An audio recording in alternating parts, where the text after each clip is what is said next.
যারা জুলাই হত্যাকাণ্ড করেছে অবশ্যই বাংলাদেশে তাদের বিচার হবে, অবশ্যই তাদের বিচার হবে।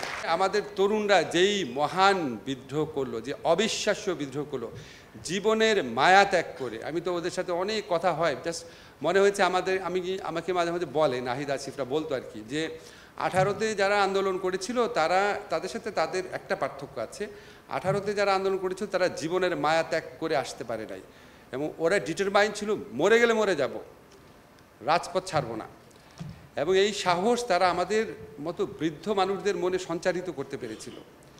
এরকম একটা বিদ্রোহী জাতি, এরকম একটা অপরাজেয় জাতি, তার জন্য তো সবচেয়ে বেশি রেলিভেন্ট নজরুলের হওয়ার কথা, সকল চর্চার মধ্যে উনার উপস্থিত থাকার কথা। আমি মাহমুদ ভাইয়ের কথা একটু বলবো। আমার কাছে মনে হয় যে উনি আমার সামনে একজন জীবন্ত নজরুল।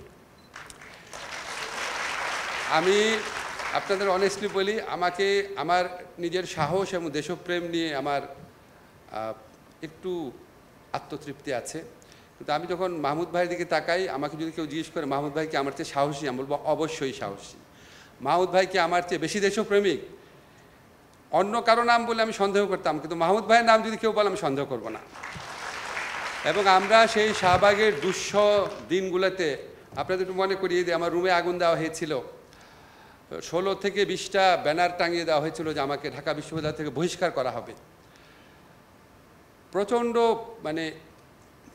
প্রচণ্ড অদ্ভুতই লাগতো যে এইরকম একটা সময় বাংলাদেশে আসবে যে সামান্য একটা কথা বলার জন্য রুমের মধ্যে আগুন দিয়ে দিল।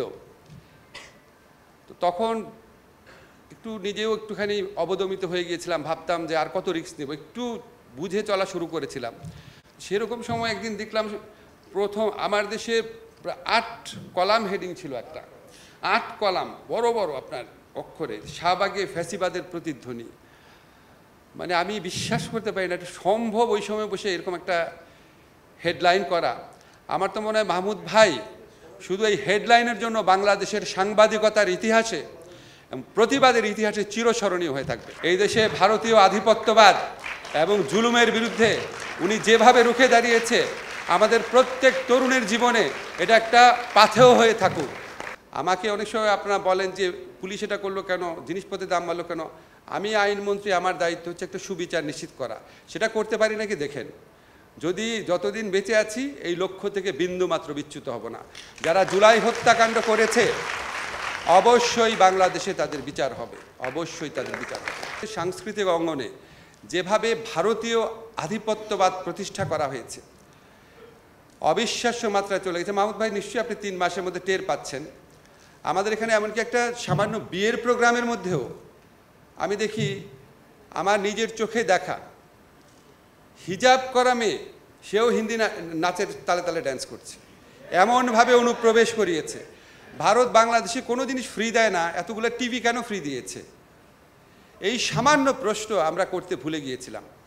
তো এই সাংস্কৃতিক আধিপত্যবাদের বিরুদ্ধে লড়াই করতে হবে কোনো অন্য দেশের প্রতি শত্রুতা থেকে না, নিজের আত্মপরিচয়, নিজের আত্মমহিমা, নিজের আত্ম অহংকারকে বোঝার জন্য।